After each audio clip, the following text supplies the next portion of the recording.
Welcome to the People's Revolution podcast. This is the space where we share stories from activists around the world. We hope that these stories inspire you to act locally as we share globally. I don't have a problem with you. This generation, look around, there's nothing left to do. Liberation, take one final step and then you'll see the complications. System don't belong to you or me. Welcome to the People's Revolution podcast. Today we have Citizen Rage. Formed in 2014, Citizen Rage is a 5-piece hardcore punk band from Calgary, Alberta.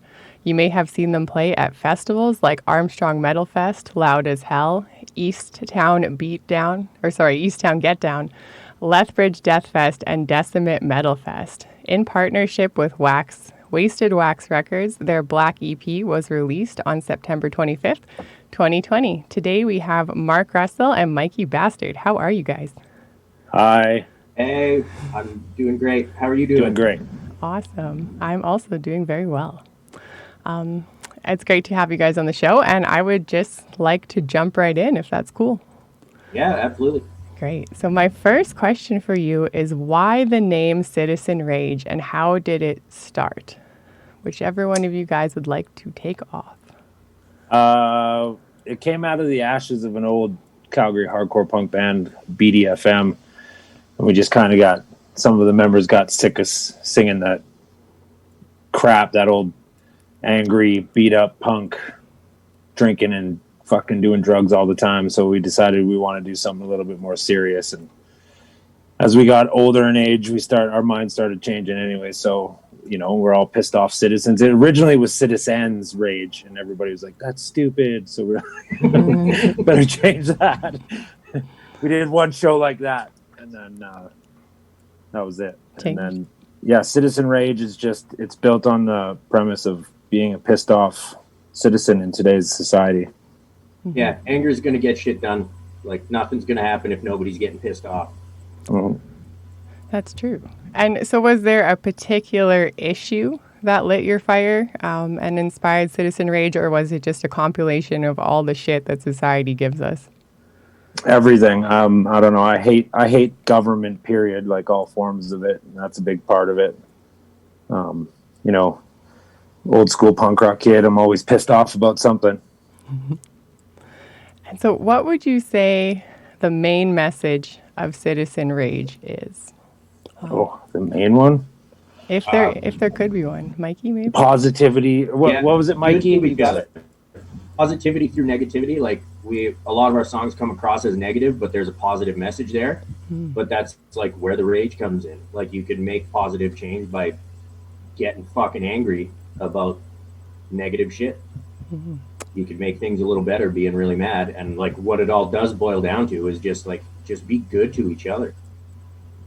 I love it. That's the best. That's all it's about, right? And so your band does some community initiatives. Your most recent community initiative I'd like to talk about. You did a merch sale and you donated the funds to 3 different Calgary groups. Yeah, we did. I call it the Positivity Through Community Initiative. This will be our first one I'm trying to do. And we're working with the Bear Clan Patrol, who does they're downtown frontline response people for addictions counseling and stuff right on the streets. It's really interesting what they do. And then the Alberta Humanitarian Initiative, which spans across a whole bunch of beautiful organizations that are helping our community flourish. And then always with Citizen Rage is the Calgary or the mental health side of it. And we did something with the Calgary Mental Health Association as well. Great. Yeah, that's great shit. Honestly, I love it. So of course, this podcast is to talk about the activism. So we're going to talk about the activism behind your music. And you guys have a lot of music being a band since 2014. That's a lot of content. And so your first album, your Red album, the Red EP, who wrote the lyrics to that album?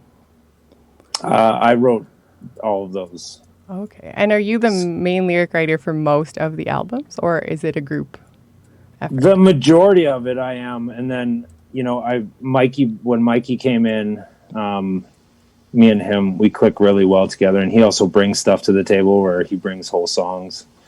There's a couple songs that our old drummer J-Dog wrote.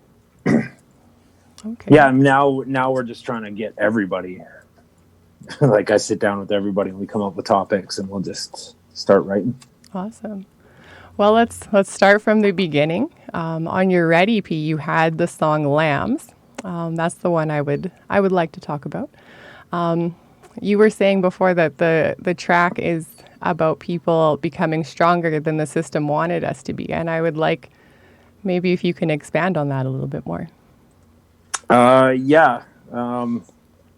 That song's just about like really putting your worth into your life, because the government doesn't care about us. We're just numbers.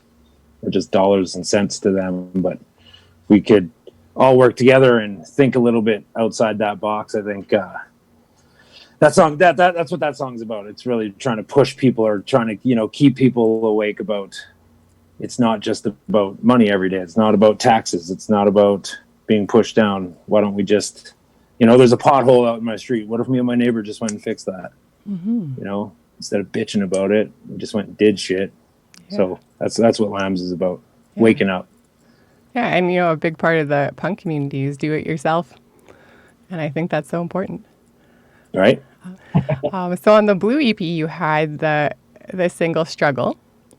And it's about the constant grind of your generation and the generations before yours to meet ends meet. And I thought that was a really important song, especially in regards to the impact on the mental health and the mind frame of the different generations. Is there anything around this that you want to comment on, Mark? Yeah, Struggle. Jason and I wrote that one. It sucks that we all have to just sit there and work constantly to get nowhere. I've been in the city for my whole life, and I've got zero savings, and that's because it's hard living here. It's expensive. Oh, did I disappear? Can you see me? Yeah, you're back now. Yeah, you're back. Sorry, froze there. Yeah, Struggle. I love singing that song. Gets everybody going because from the bottom to the top, we should rise. Mm-hmm. Yeah, Reverend Mikey sings that part now. Yeah, no, it is true. And I even see like the difference in like my generation, for example. Like I have always had 2 to 3 jobs since I finished university. Like there's no if and or like there's no way around it. And especially like for me, like with a degree, the highest amount that I've ever made was $22 an hour. And I think that's ridiculous because I went to school for 4 years for that. So I do agree that the constant grind and the struggle of our generations in the capitalist society is fucked. Yeah, it is. That's, you're $22, and now you got to go buy a loaf of bread, which is $6 now or something. Milk's $5-6. Everything's getting, more expensive every year. So how are we supposed to stay afloat? Yeah. And at the end of the day, between the prices and the economy and everything that happened from, I would want to say, like my parents' generation to my generation, like the difference in getting a job, buying a house, having consistent income is so different. Right. And it's almost hard to have a dialogue because of the differences. So I do appreciate. Yeah, no, that's true. Yeah, it's like with wages not matching inflation. Like you can look on paper and an hourly rate of 22 seems like it's a great rate when you're looking at it through a lens of working 30 years ago. Whereas nowadays, like everything else costs so much more, so these wages aren't very good, and inflation goes up faster than these wages are going up. Mm-hmm. So you just keep scrambling, but you can't get ahead. Yeah, it is the struggle. Hey, hello. And so after the blue EP came the green EP, correct? Yes. Green and yellow, yeah. Okay. Yep. And so on the green EP, I wanted to talk about the song Kid Killer. First of all, very impactful name, also very important song. Can we talk, maybe Mikey, do you want to talk about that a little bit? That's, it's pretty explicit in the lyrics, like what it's about. It's cops killing kids, cops killing unarmed suspects for no reason. It's like, it's the power tripping police thing. There's no reason for it. There's no reason we should be standing for it and just accepting it as okay. Michael Brown was just murdered by the police when we decided we were going to write that song, and another gentleman in Calgary got murdered that same week. And then when you start digging through, you see there's a huge strain of deaths that are left behind by police officers in a position of authority that we've granted them, and that's where Kid Killer comes from. Mm-hmm. And it's very, I don't know, you got the email of the lyrics, but there's not too many of them in there. Yeah, and they're very impactful, and they're right to the point. And I do think it's very important to point out that Michael Brown's killer, there was no charges filed against him. So I think he was just fired and then nothing bad happened to him. That whole, and that was, what was that, 2014? 2014, that relatively got swept under the rug. Mm-hmm. Everybody ignored it after, a year or something. Yeah. And now look where we are. Yeah, and now we're in year number 2 of the lockdown and Black Lives Matter at the same time. Yeah. And we're really being forced to sit at home and digest and sit with what is happening. And it's fucked up. Like, police brutality, it's fucked up. Yeah. And what gets me really fired up about it is so many of these deaths happen on a welfare check. Mm-hmm. Like, somebody is worried about the well-being of somebody else, and they want the police to go check to make sure that person's okay, and then the police fucking shoot them. Like, that's not how a welfare check should go. If somebody's having, like, an episode, a mental health crisis, anything like that, why are cops going in there with guns drawn when, like, there's so many other options? Mm-hmm. Yeah, and that happens a lot in our Indigenous population in Canada. Yeah. Which is garbage. Yeah, like, what? Just the fact that a welfare check ends up with somebody getting shot. Like, I just can't get my head around it. I'm so worried about this person. Could you please go check and make sure they're okay? Yeah, we'll go check. Yeah. Yeah, it's unfortunate, and that is the part of defund the police that I think people do not understand, is that if you defund the police, then you give all that money to different social services that would be equipped to handle a welfare check in a way that doesn't involve killing someone. 100%. I'm all for it. I think defund the police is a misnomer that kind of does it a discredit, because it's not, on a base level, it is taking money from them, but it's not just taking it away. It's taking it away to give it to other places that could serve better. Mm-hmm. Yeah, and a great example of this in Calgary is the dope team. I know I've talked about them before on the show, but if the dope team showed up to a welfare check, they would have a way higher success rate than if a pair of cops showed up. I would guarantee that. I would bet all my money on that. Yep. Mm-hmm. Yeah, totally. That's why we need more social programs like that. Yeah. Less guns, less cops, less batons. Yeah. Yeah, and even more training, on how to be how to, first of all, even process the power dynamics that you're given in this job, like not letting it get to your head and giving people no training on how to do that kind of stuff. It to me is insane. The gun shouldn't be the knee-jerk reaction. Mm-hmm. In theory, it should be a last resort, but they don't seem to treat it like it's a last resort. No. Yeah, and it's Oh, sorry, Mark. Go ahead. No, they're these police officers are supposed to be trained to deal with the public, yet, we have no training to deal with the cops. Yeah. Right. Yeah. Cops, be on cue what they say. You got a nervous police officer pointing a gun at you. You know, how are you supposed to deal with that? My way, I'm going to get hostile. You know, it's like so many other people are forced in those situations. Yeah, and I always think too, like, why do we have to be the ones acting more appropriately than cops? Why do we have to always hold ourselves to a higher standard just to ensure that people don't get shot? The people have to act better than the police officers. Like, when confronted with a police officer with a gun, why is it the people that have to be level-headed and be calming them down? And that just doesn't make any sense. I see what you're saying. It's backwards. Like, the onus shouldn't be on the general population to not get shot. Like, the onus should be on the cops to not shoot people. Yes. Well, yeah, you don't walk into very many other places and like Safeway doesn't yell at you and point a gun at you and be like, you get that bread. You know? Yeah. It's really literally a job that, you know, demands threatening behavior, and that's kind of where we got to pull ourselves back and relook at all that stuff. Yeah, no, that's a really good point. Like, instead of intimidating people to get what they want, I think it would be more important to have a conversation and kind of bring people into the space that leaves everyone safe. Right.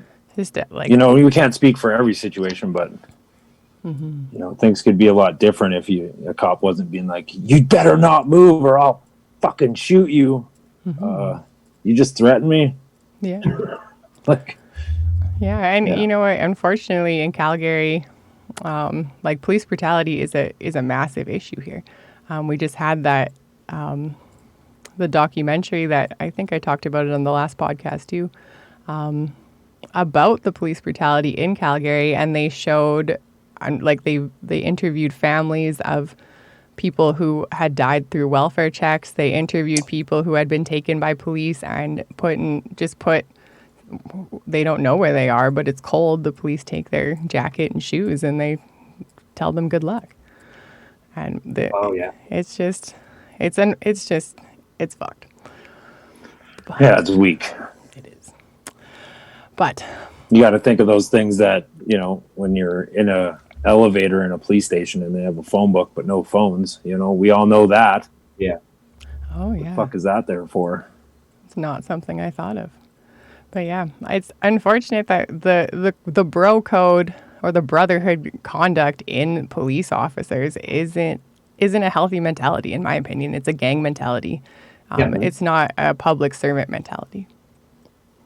And that's all they are. They're only tough in groups. Yeah, police. I'm going to leave this one on the ACAB note. So ACAB. Agreed. And so your next album was the Yellow EP. Is that correct? Yes. Yes. And so on the Yellow EP, you guys have the song Citizen Rage, and I thought that was impactful because, of course, your name is Citizen Rage. And you guys were saying that it calls out the ignorance to the issues around us and how comfortable we get in a world that can be shut off with a click of a button. And I really like the introduction that you use for that song. I don't know what movie or what show it's from, but saying that part of the mechanics of oppressing people is to pervert them to the extent that they become the instruments of their own oppression. That's Kumasi from Bloods and Crips Made in America. Oh. It's one of my favorite documentaries by Stacy Peralta. Cool. Very cool. Yeah, he's it's beautiful listening to that man speak. Yeah, I'll have to check it out. I have not seen it. And so, yeah, that one starts out really positive. You make me sick. And so, Mark, do you want to tell us a little bit more about Citizen Rage on the Yellow EP? You really nailed it. That Mikey also brought it up before. It's like our chorus in that is riot and rage. We're angry these days, you know. And once you start seeing people doing that thing, you know, heads start churning, people start talking.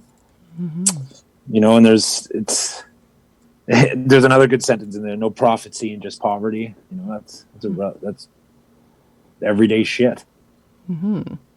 Yeah, it's true. Mikey, is there anything you'd like to add to that? No, I think Mark pretty much nailed it. It's like we were talking about before. Anger creates change. Yeah. Yeah, we gotta. says that it right in our, it's coming towards the end of that track, and it says, "Can't you see the streets come calling out? People in need are dying every day. Nothing we do is turn head so far, riot and rage, destroy everything." Yes. Because I'm a firm believer of just fucking burning it all down. Start over. Start this again. Yeah. Start this on a different conversation where everybody's free and everybody's equal. Yeah. Respect things that were here and traditions that we were trying to destroy before. Yeah. I think the message is really important, because the apathy and just letting things happen, that like even like protesting or filling out petitions and all these things, like the change is so slow, if it even is at all.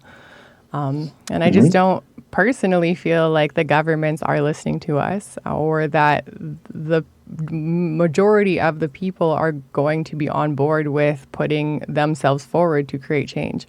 Because once you commit yourself to that, you're committing yourself to removing yourself from creature comforts and committing yourself to the betterment and change of all society, which is just uncomfortable as fuck. So getting people to get there is hard as fuck. Right. Russ Rankin, I saw Good Riddance out in Vegas a while back, and he said to the crowd, there's 1,000 people in the room. You just imagine if everybody just stopped walking over to the casinos and spending money there and went to the goddamn government building and walked right in there and said, "No, we're having this conversation right now. There's 1,000 people behind me. It's happening." Imagine if we just did that. It'd be a lot different. I'm not saying storm Capitol or, those retards, but I'm just saying, like, imagine if we had conversations like that where people, had real things to talk. I'm not talking about the idiots, anti-maskers or any of those jokers, but, taking a group of people and actually telling them, demanding that they listen to you is different.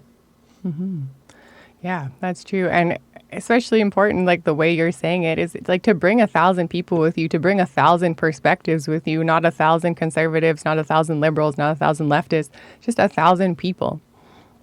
I think that's very important. You sat down with your hand up. Please answer me. Yeah. I have a question for you. We all have concerns. You're not doing this right. Yeah. And so another song on the Yellow EP that I wanted to talk about was called Corporate Rape. And I think that ties into what we're saying, because what we're talking about right now is big government. And then I think it's also important to talk about big corporation. I think both those things fuck us pretty hard. Mikey, is there anything on the song Corporate Rape that you want to start us off with? It's about the massive giant corporations just like grinding the rest of the people down. Like Bezos being set to be a fucking trillionaire. Well, there's still people who can't afford a sandwich. Yeah. And I liked that you guys are always so straightforward in your lyrics. Start off just by, like you say, like, we pay to be your slave.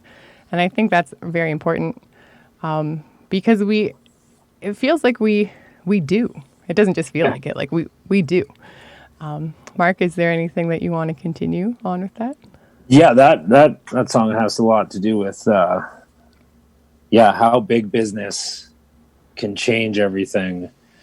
A lot of that comes from me dealing with AGLC a lot when I owned a bar, and the cops, and dealing with bylaw and all these different organizations all having their hand in the pot that you have to pay constantly. And then when you ask for their assistance, they spit on you. Or they do raids on you, and they're like, we're going to open an investigation on your bar after you just paid all these things to open your establishment, just to see if you're running like an actual bar, or if you're, the music's too loud, turn it down, So everybody was at D1. That's and and that was all funded by Drew Farrell and her little band of thugs, because she can get money, she can get corporate fucking funds to do whatever she wants. And her and that fucking cunt at Buchanan's, they ran that. They're the 1% that can get a live music venue tossed out of their community. Yeah, it's unfortunate that when you have money, you can do whatever the fuck you want, but if you don't, you just have to shut up, sit down, and take it. I don't think that's fair. Yeah, Drew Farrell, she's like spending our money, and she should stop. I don't think She is a. I'm going to say it again. She's a cunt. I don't know who that is. It's good.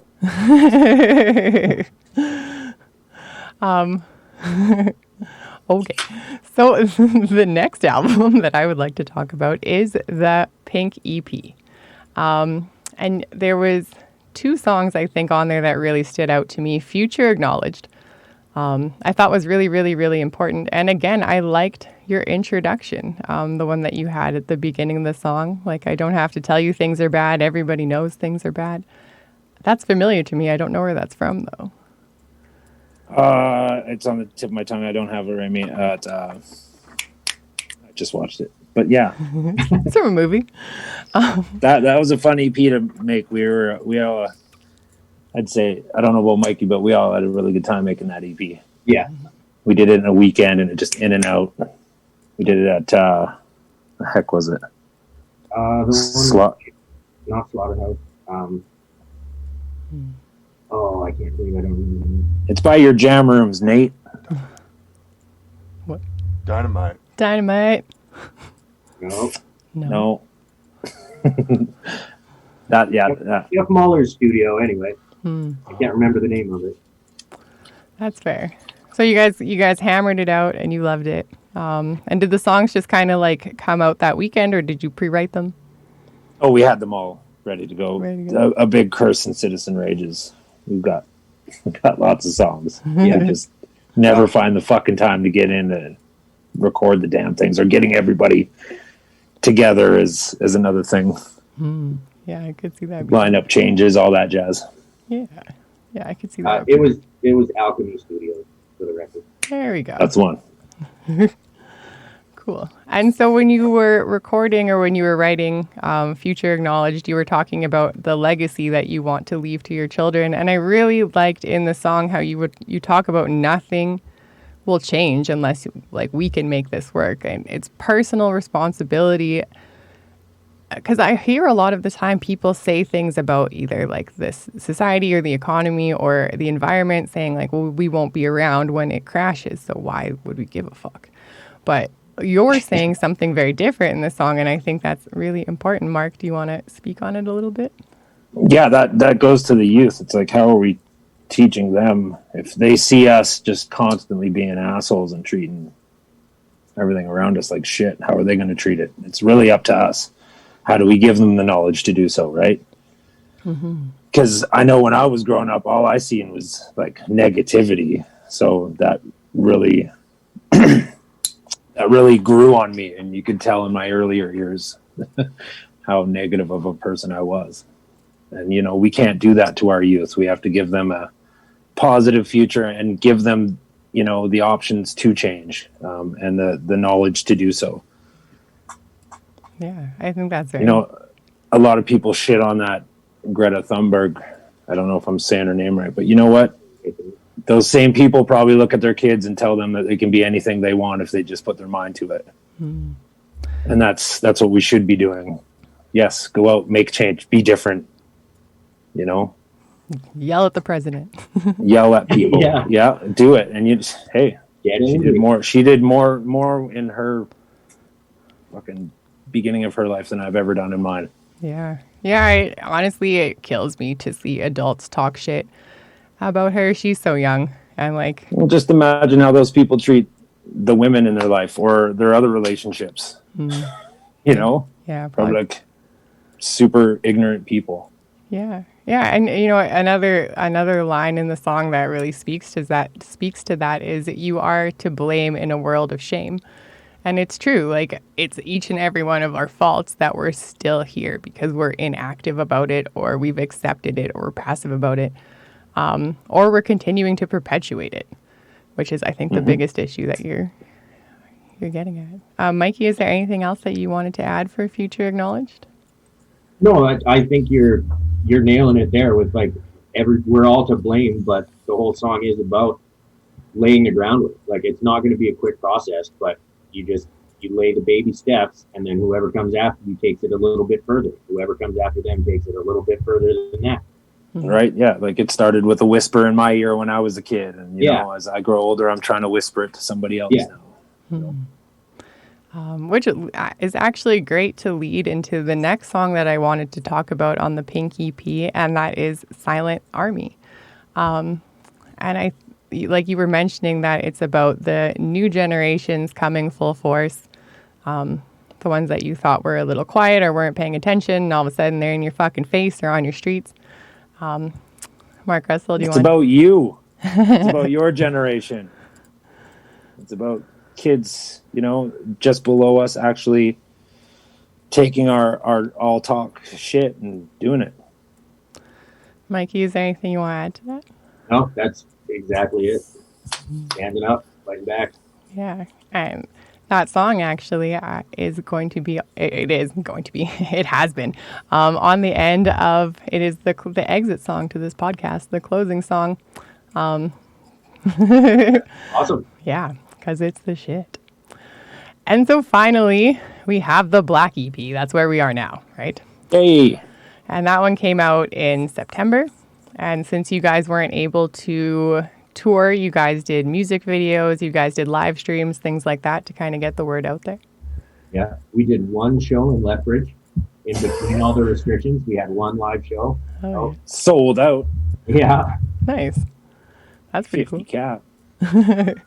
Oh, you know, you guys got one show in the year of no shows. That's pretty cool. Yep. You know, Yeah. One It was good good. one. It was fun. So the first song that I want to talk about on that album, of course, is I Will Fucking Kill You. And on the music video, the text that comes up before the video starts says, I Will Fucking Kill You is an angry song. The kind of angry song that comes out when you're tired of being pushed around and no one has the right to bully anyone else. And this song is about standing up to those who want to grind you down. I will fucking kill you. I love it.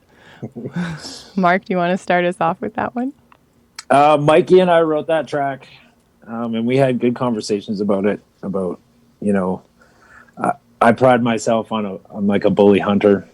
I like picking on people that pick on people, especially big guys. The best quote I ever heard out of you about that. You said, "I'm the bully's bully." That's what it was. You know, I loved it.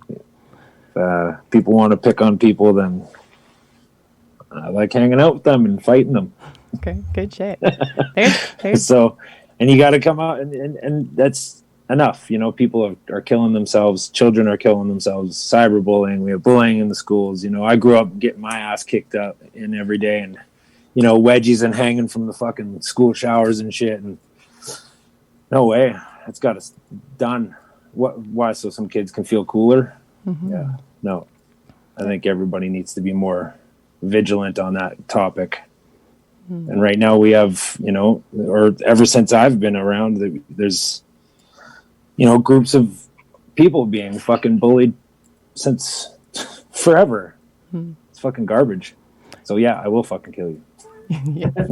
Mikey, is there anything that you would like to add? No, that's about it. That's the slow and skinny of that song for sure. Yeah, you want to be ignorant, you want to be racist, you want to bully people, you want to, that's where we come in. Yeah. Yeah, that's good shit. And bullying from my perspective is not just like something that happens like in the playground. I see it in businesses. I see it in cops. I see it in power dynamics. I see it in bosses. I see it in so many places that these bullies grew up and they just kept picking on people. And It pisses me off. And left unchecked, they'll just keep doing so. Yeah. Mm-hmm. Yeah, so the bullies bully. I like it. And then, so the next song that I'm going to pick on Mikey about is Sustain. All right. I think this song is very, very, very important, especially in 2020 when I guess it's 2021 now, but in 2020, all of our mental health, like we got our butts kicked, all of us, consistently. Yeah. If you didn't, I am very lucky. So I would like, if you could maybe explain just a little bit about Sustain and what brought you guys to write this song. It's just, straight up, I suffer from a serious panic disorder, depression, anxiety, like all that kind of bullshit. And Sustain is just about like a panic attack specifically. And you feel like you're stuck and there's nothing you can do about it, but you gotta You got to take care of yourself. You got to get through that. You get through the attack. You take the steps that you need to get yourself better, and you got to own it. You don't want to bury that shit, because you start burying that shit is when you start getting into the self-harm end of those things. So you need to, you have the strength to sustain, and you keep cruising, and you do whatever you need to do to take care of yourself and to get your mental health better. And a huge part of that is being open about it, being able to talk about it. And yeah, that's it. Just talk about it. Everybody needs to talk about it. We need to drop this attitude that, like, oh, you're a pussy, oh, you're less of a man, you can't have depression, like that kind of shit. No, fuck it. It's way more common than anybody's gonna think. And I'll be the first one to step up and own my own. Yeah, normalizing mental health is so fucking important, especially in the punk scene, because a lot of us have that like tough, like, well, we're not going to talk about it and it doesn't hurt us. But like in reality, like, yeah, we hurt just like everybody else, and we need to have conversations about it. Mark, is there anything that you'd like to add to that? No, Mike, you brought that track to jam one day, and I think it's beautiful. Good shit. Yeah, thank you for that, Mikey. It's good. And then, so that brings us to Twitch. Who wrote Twitch? Jason, our old drummer, wrote that. Oh, okay. And I think that one is important too, because it kind of ties to what we were saying last time, like about mental health. But Twitch is more preparing yourself for breaking up from an abusive relationship. Is that correct? Just like the way he had explained it to us it's about being walked on. You put all this time and effort and you think it's going well, and the other person just decides one day that it wasn't going well, and they don't want to talk to you about it, and they're gone. And preparing yourself mentally for that, I think putting that in a song, especially a punk song, is so important for us as where we are society right now, for like people to have conversations, not just people, but for men to have conversations about what mental health and breakups do. In particular, like, I commend you guys for that, and I really appreciate it. Yes, sometimes you just, a lot of people do want to just, I miss her or I miss him, and they don't talk about it, and they just go home and they'll wallow on it, and that's, friends of ours have killed themselves over that. Yeah, mental health in the punk community is important. Yes. Yeah. And so the final song on that album is Dreams, and I found that one really interesting, because again, it had to do with mental health, which I think is very, very important to talk about. But it's a concept in mental health that I don't think is talked about enough in the punk community, and that's just like our beliefs and our subconscious beliefs. And this one is about dying in your sleep and the panic that it causes. Is that correct? Yep. I think that's so important, because talking about the different aspects of mental health, I think, is like a very strong point in the punk community. Yeah, and that one deals with just you have your everyday grind building on you, and then you go to sleep, and how many of us have dreamed about falling off something and you wake up sweating, or I've had a lot of dreams where I've been shot and stabbed, and I wake up and I'm like sweating, it's so I decided to throw that down on paper, and once I personally, once I get it out of my mind and on paper, it does me a lot better. I don't dwell on it after. Yeah. Yeah, I think that's one of the most important things about art, right? Is we express something in ourselves that other people can connect with, but it also helps us to get it out. Get the fuck out, We had a really good time with that song too, because we got to go as a team to Fish Creek and film the video and direct it and write it all ourselves. And oh, cool. It was, it was fun. Very cool.